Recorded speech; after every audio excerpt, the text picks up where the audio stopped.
कर्मचारी भविष्य निधि से प्राइवेट कर्मचारियों को मिलने वाले लाभ क्या हैं और इन लाभों के तहत एक सबसे बड़ा अपडेट आया है 3.0 यानी ईपीएफ धारकों के लिए 3.0 जो अपडेट आया है उससे प्राइवेट कर्मचारियों को क्या फ़ायदा होगा और ये फ़ायदा आप कैसे ले सकते हैं और किन किन हालातों पर ये फ़ायदा प्राइवेट कर्मचारियों को मिलेगा।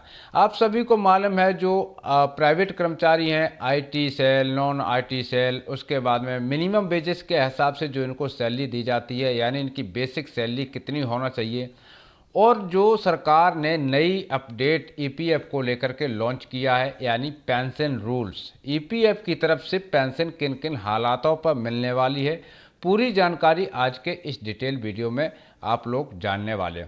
साथ ही भाइयों वैसे तो सोशल मीडिया प्लेटफॉर्म पर बहुत सारे प्राइवेट कर्मचारियों के लिए न्यूज़ें मिल जाएंगी, लेकिन कुछ एक इम्पॉर्टेंट टॉपिक ये होते हैं कि प्राइवेट कर्मचारियों को मिलने वाले लाभ क्या क्या हैं प्राइवेट एम्प्लॉयर के तहत।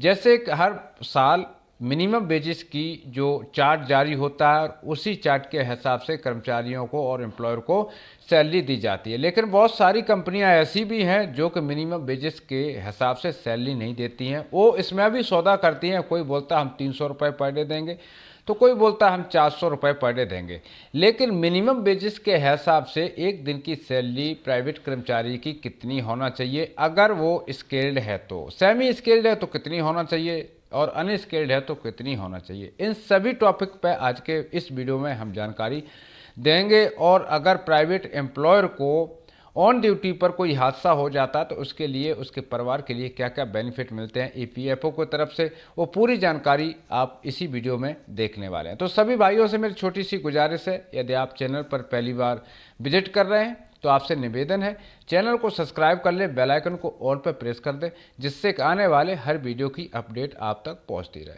साथियों देखने से पता चला है कि सिर्फ 1% लोग ही चैनल को सब्सक्राइब कर रहे हैं, 99% चैनल को बिना सब्सक्राइब किए हुए वीडियो देख रहे हैं, जो कि हम इसीलिए वीडियो बनाते हैं कि हमारे फॉलोवर्स बढ़ें। आप लोगों को अगर जानकारी पसंद आती हो तो चैनल को सब्सक्राइब कर लें और दोस्तों के साथ में भी इस वीडियो को ज़रूर शेयर कर दें ताकि वो भी प्राइवेट एम्प्लॉयर के रूल से वाकिफ हो सके और उनको जानकारी प्रदान हो सके।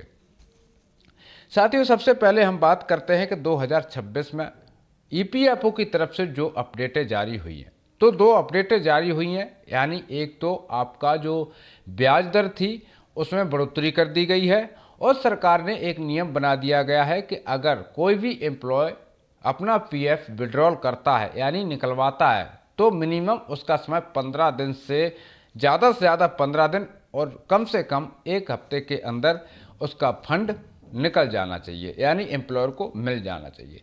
दूसरा जो स्कीम सरकार ने लगाया है कि फंड पर ब्याज दर बढ़ा दिया, जैसे कि 8.25% का रेट ऑफ इंटरेस्ट कर दिया, जो भी आपका जमा मूलधन है उसके ऊपर आपको 8.25% का वार्षिक ब्याज मिलने वाला है।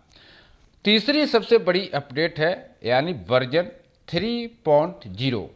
अब वर्जन 3.0 के तहत ही कर्मचारियों को पूरी बेनिफिट मिलने वाले हैं।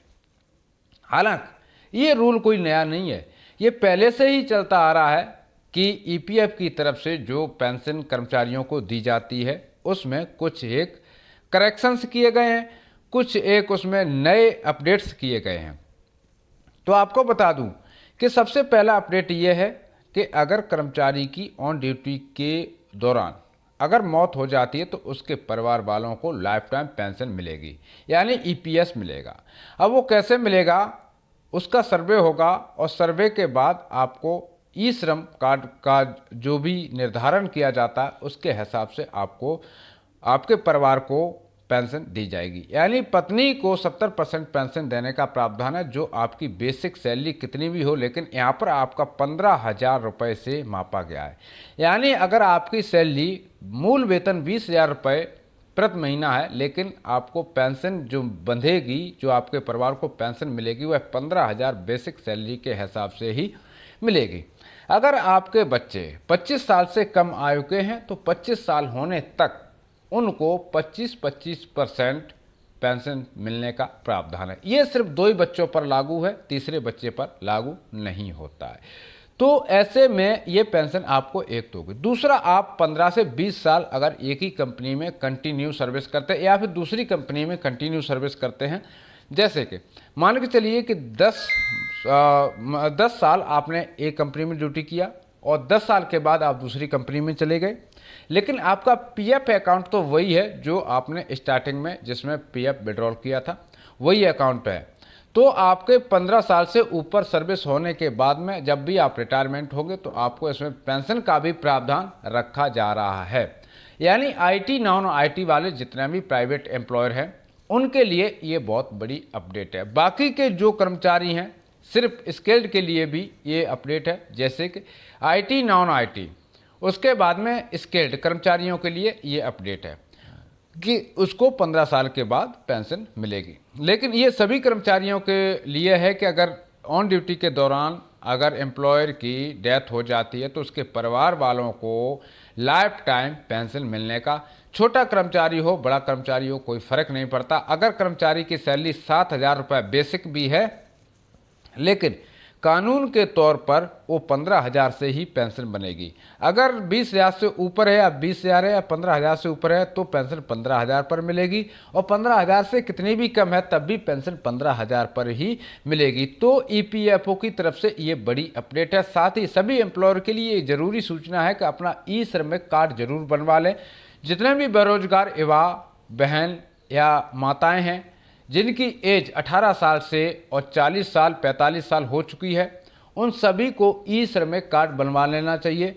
उस कार्ड से आपको बेनिफिट ये होता है कि आपका एक तो मुफ्त में इंश्योरेंस होता है, दूसरा आपको उसमें साल में 3500 रुपये इलाज के लिए भी मिलता है। तो ई श्रमिक कार्ड मुफ्त में बनता है, कोई पैसा नहीं लगता है, रजिस्ट्रेशन का कुछ पैसा लगता है। तो ये जनता केंद्र पर बन जाएंगे और बहुत सारे केंद्र सुविधा हैं वहाँ पर बनवा सकते हैं। आप डायरेक्ट लेबर डिपार्टमेंट कोर्ट से भी ये कार्ड बनवा सकते हैं। तो साथी भाइयों, जानकारी कैसी लगी मुझे कमेंट करके ज़रूर बताना। या जानकारी से आपको कुछ जानकारी प्रोवाइड हुई हो तो इस वीडियो को ज़्यादा से ज़्यादा लोगों में शेयर कर देना और चैनल को भी सब्सक्राइब कर लेना। इसी के साथ मैं लेता हूँ सभी भाइयों से अनुमति, मिलता हूँ नेक्स्ट वीडियो में नेक्स्ट टॉपिक के साथ। तब तक के लिए सभी साथी भाइयों को जय हिंद, जय भारत, वंदे मातरम।